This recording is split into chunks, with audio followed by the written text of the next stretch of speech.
बिस्मिल्लाहिर्रहमानिर्रहीम। अस्सलाम वालेकुम प्यारे दोस्तों। जब रब्बे कायनात ने हज़रत आदम अलैहिस्सलाम को पैदा फरमाया तो उनके दिल में तन्हाई का एहसास जागा। एक साथी, एक हमराज, एक शरीके ज़िंदगी की ख्वाहिश। और फिर अल्लाह ताला ने अपनी कुदरत से एक मौजज़ा फरमाया।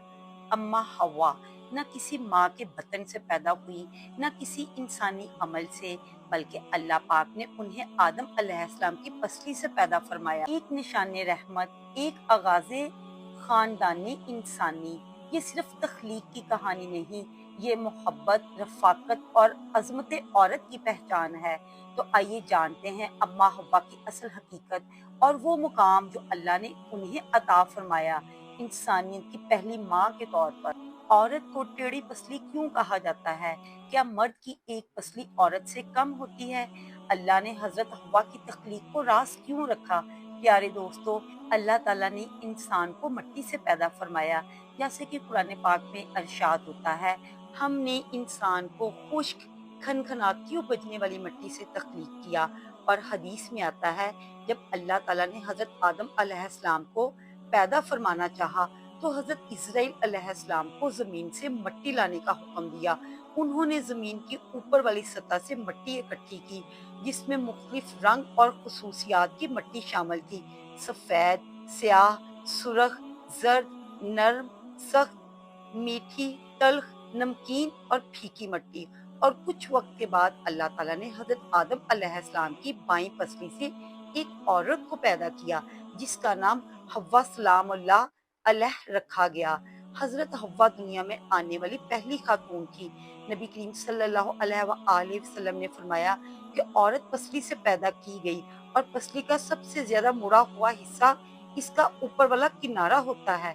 अगर तुम उसे सीधा करने की कोशिश करोगे तो वो टूट जाएगी, और अगर इसे जैसा चाहे वैसा छोड़ दोगे तो वो अपनी इसी हालत में रहेगी। इसीलिए औरत के साथ हुस्ने सलूक की ताकीद की गई। और ये भी बात काबिल गौर है कि शरीयत मोहम्मदी ने कई मामलात में खवातीन और बच्चों को यकसा दर्जा दिया है, जैसा कि बाजमात नमाज और जुमा के अहकाम वगैरह। इससे ये सबक भी मिलता है कि खवातीन के साथ शफकत और नरमी का बर्ताव किया जाए। अल्लाह ताला ने कुरान पाक में फरमाया कि मर्द औरत के मुहाफिज और जिम्मेदार हैं। इसका मतलब ये है कि औरत की ज़रूरियात और उनकी हिफाजत की रिस्पॉन्सिबिलिटी मर्द पर आयद होती है। मर्द को औरत पर बर्तरी दी गई, और किसी ना इंसाफी की बुनियाद पर नहीं, बल्कि अदलो हिकमत के ऐन मुताबिक। इससे मालूम होता है कि मियाँ बीवी के हकूक एक जैसे नहीं होते, बल्कि मर्द के हकूक ज्यादा हैं, और ये कुदरती तवाज़ुन की एक निशानी है। हजरत हव्वा अलैहिस्सलाम को हजरत आदम अलैहिस्सलाम की पसली से पैदा करने में अल्लाह ताला की बेशुमार हिकमतें पोशीदा हैं। एक पॉइंट ये भी डिस्कस किया जाता है कि औरत को जमीन से ली गई मिट्टी से पैदा नहीं किया गया, बल्कि आदम अलैहिस्सलाम की जिस्म का एक हिस्सा बनाकर इसकी तख्लीक की गई। और इसमें ये मैसेज भी पोशीदा है कि औरत का तकद्दुस कायम रखा जाए। यहाँ तक कि फरिश्ते तक को इसकी हकीकत से बेखबर रखा गया कि औरत को किस मिट्टी से तख्लीक किया गया। और ये भी कहा जाता है कि औरत पसली से पैदा की गई है, इसलिए वो टेढ़ी होती है। लेकिन दर हकीकत ये नुक्ता हिकमत से भरपूर है। इंसानी जिस्म में कई नाजुक अज़ाब पसलियों के पीछे महफूज होते हैं, जैसे दिल और दीगर अहम ऑर्गन वगैरह। पसली का पता है क्या काम होता है? सिक्योरिटी गार्ड का रोल प्ले करती है।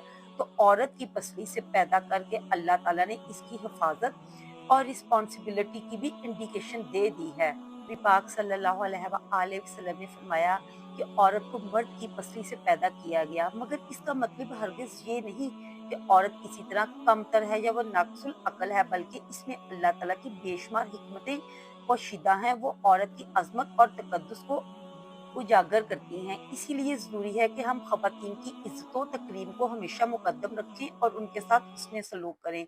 तो उम्मीद करती हूँ प्यारे दोस्तों, आपको आज की वीडियो अच्छी लगी होगी। मेरे इस चैनल को सब्सक्राइब करें, वीडियो को लाइक करें और इस कंटेंट को फैमिली फ्रेंड्स में शेयर करें। अल्लाह हाफ़िज़।